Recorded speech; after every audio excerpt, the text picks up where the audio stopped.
merge totalmente complicado en real time, imposible. Entonces, la solución de esto es, no es tan importante sacar este feature. Entonces, y otra era desarrollar graph databases, queuing systems y un montón de otras cosas que la gran mayoría son open source hoy en día, pero desarrollar un montón de nueva tecnología para scale. Bueno, muchísimas gracias.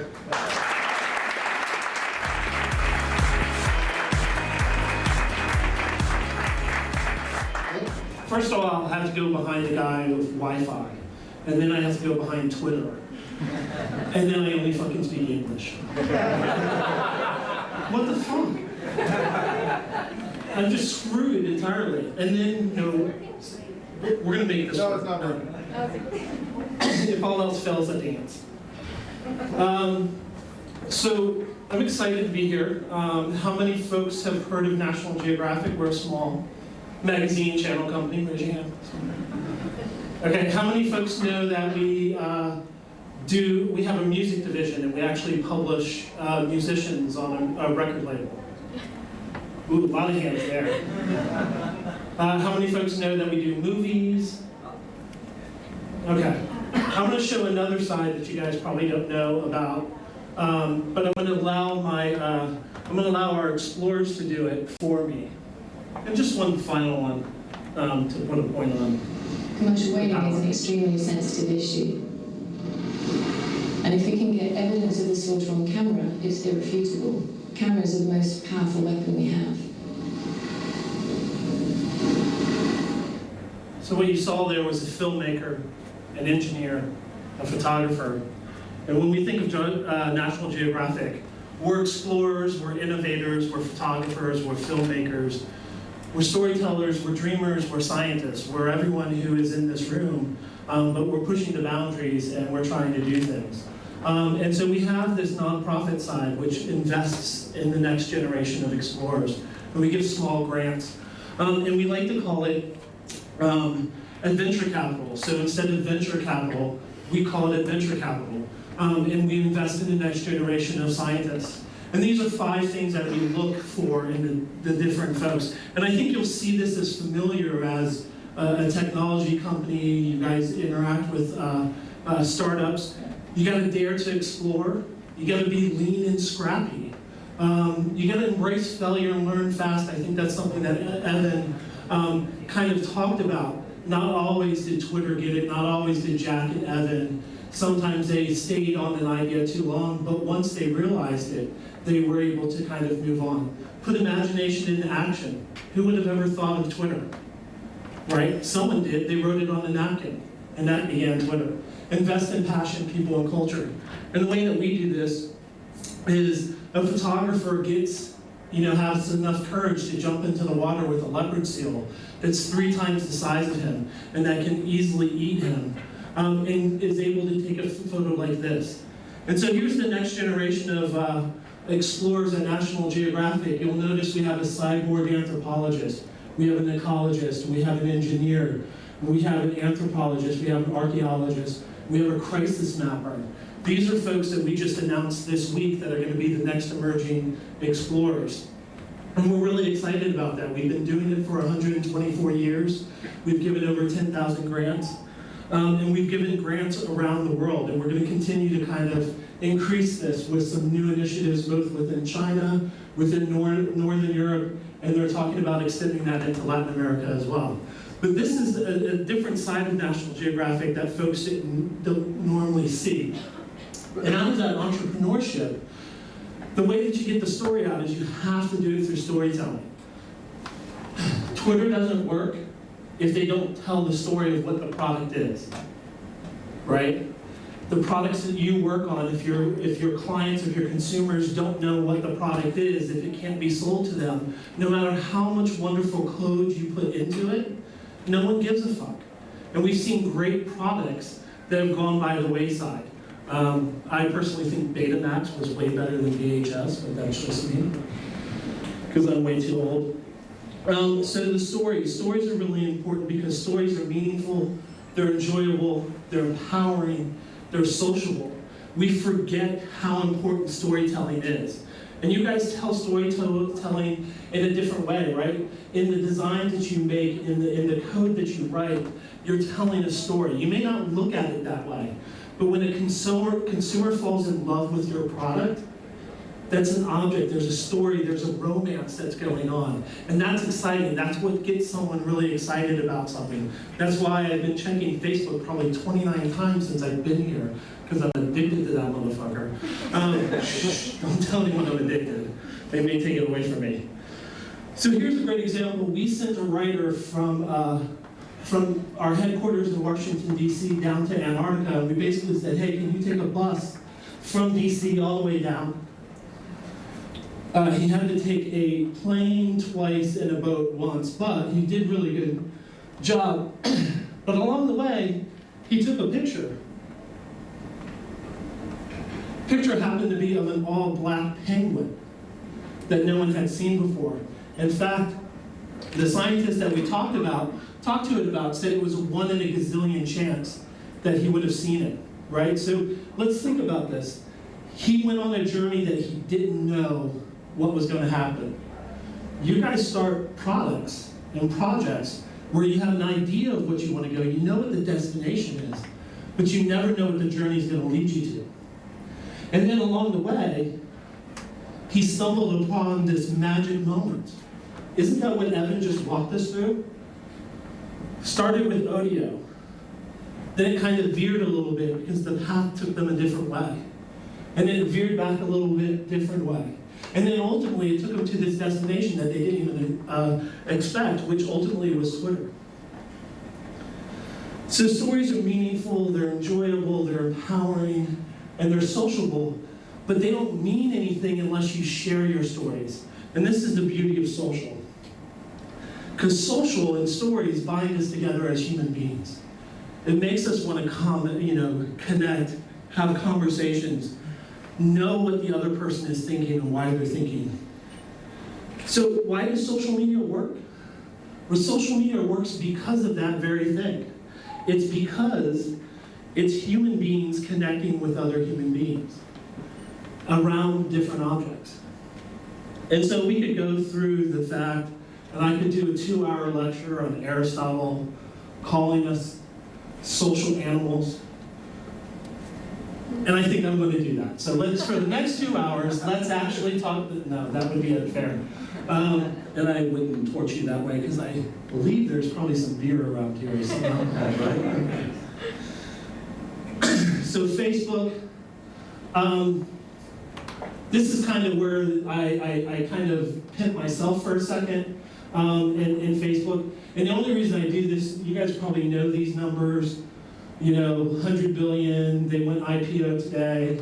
On Facebook, I have 265,000 subscribers to my personal Facebook account. That's a lot of fucking people. And it gets scary sometimes. These people connect with me because I share certain stories. I shared a story of a herd of thoroughbreds running, and I described it as our geeks on a plane thing. Obviously, you don't see the fat horse that's trailing in the back. That would be me. The rest of the group runs ahead. I usually have to say, please stop. I'm tired. But I put it up, and within an hour, I had 1,300 likes. In Facebook, if I go a few days without updating, I get emails from people saying, are you okay? Yes, I just don't want to post.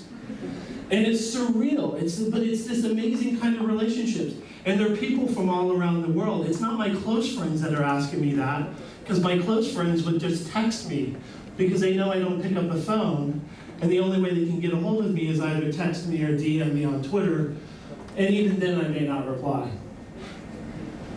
But you think the small things are really interesting. I was in the Washington Metro station, and I took a picture. I was playing with a new app that allows you to blur photos as you were taking it, and the Metro train goes whoosh. I take a picture, and I'm like, okay, that's cool. It has this kind of blurred colors. And I'm like, it's 2 seconds because I was trying to nap. I posted up to Facebook, got a bunch of likes, all that type of stuff. Didn't think about it. 2 weeks later, a woman from San Francisco said, you know what? You inspired me the other day with a photo. I'm like, what the hell did they do? And I go looking through and I'm like, which photo did they post? What was it? And then she's like, let me show you. And she had painted that blur of color into watercolors.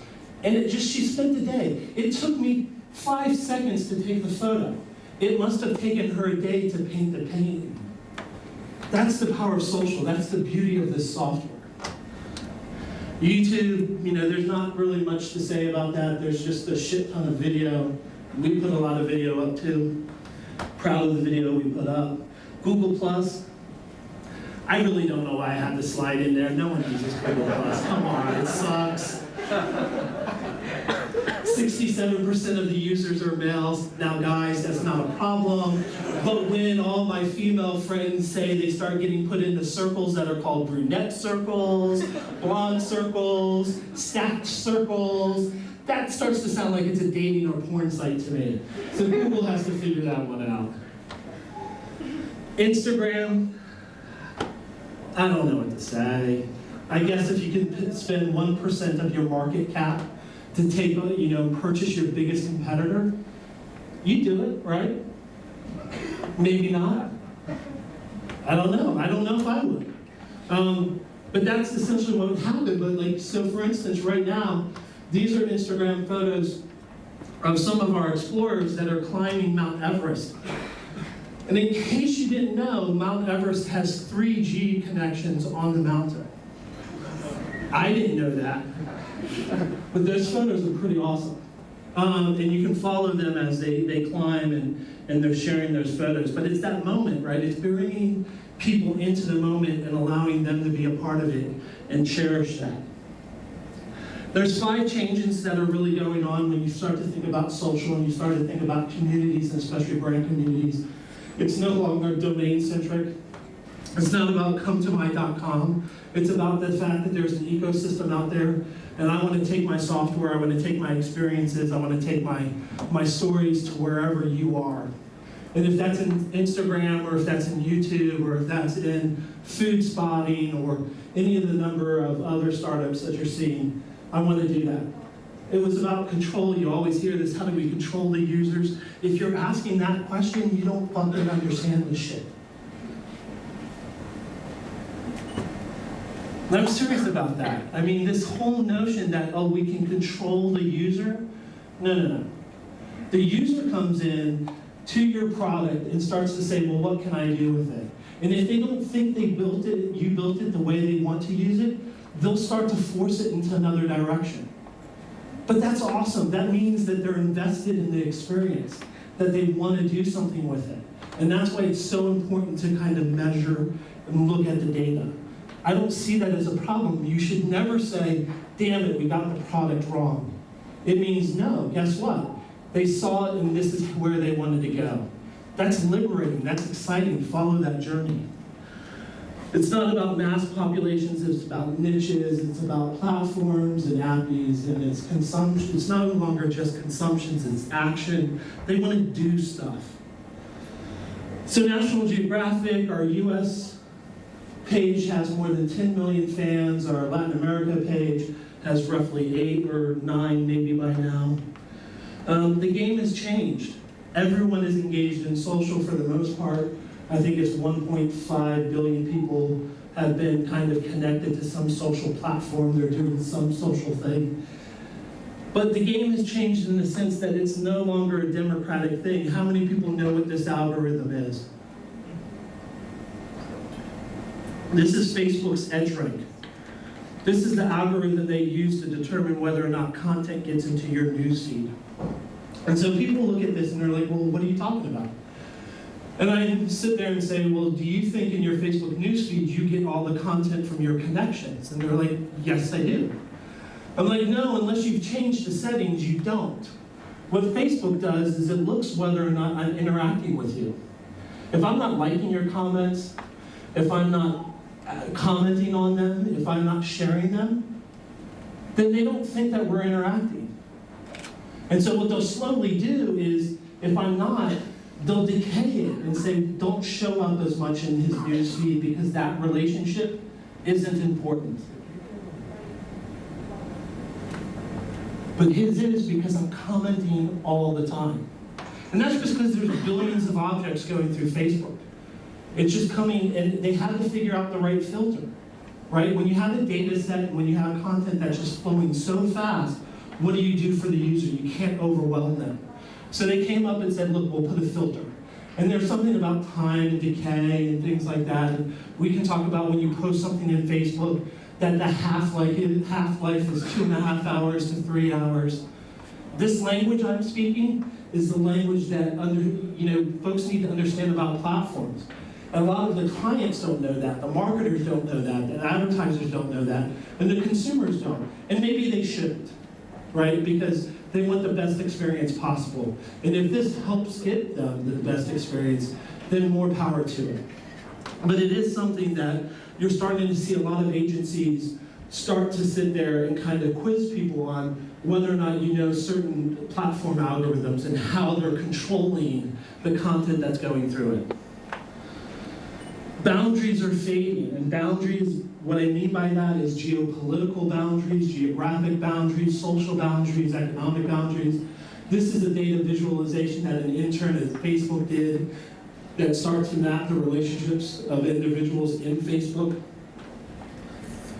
Square, which Evan mentioned earlier that Jack Dorsey is doing, I think is a great example of boundaries between people being broken down. So Square, I have it on my iPhone, and it looks something like this. This may be an old screenshot. But basically I say, I want to go into this store, and when I go into this store, you can see and you can credit my credit card if I purchase something. So I can go into stores now and simply say, hey, I want something to eat, let me get a little beer, and they say, well, okay, how are you going to pay for this? And I'm like, just put it on Robert's tab. They go to an iPad, they see the fact that I'm broadcasting this information to them, and they say, okay, we're going to take payment from it. That's awesome, right?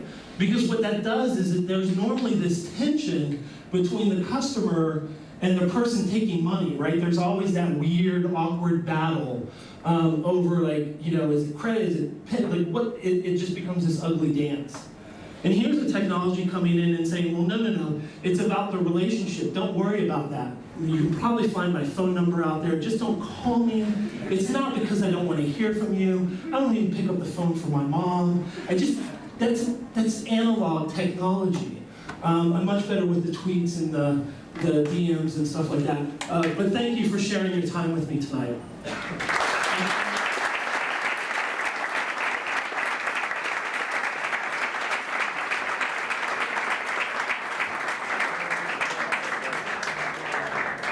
Anyone want to call bullshit on anything I had to say? Anyone want to go grab a drink? Okay. Thank you, guys.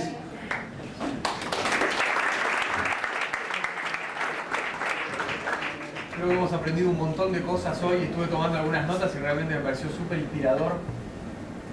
Que tenemos que buscar cosas que sean inherentemente humanas y que resuelvan cosas de las personas, y que ahí es donde vamos a encontrar la clave del éxito. Que tenemos que poner en las manos de los usuarios la tecnología pronto para que ellos deriven a dónde van nuestros proyectos y que manejen el producto. Que las historias son sociales y unen a las personas, y las personas naturalmente estaban hechas para conectarse de maneras impensadas, tan solo no sabían cómo, y hoy la tecnología lo permite.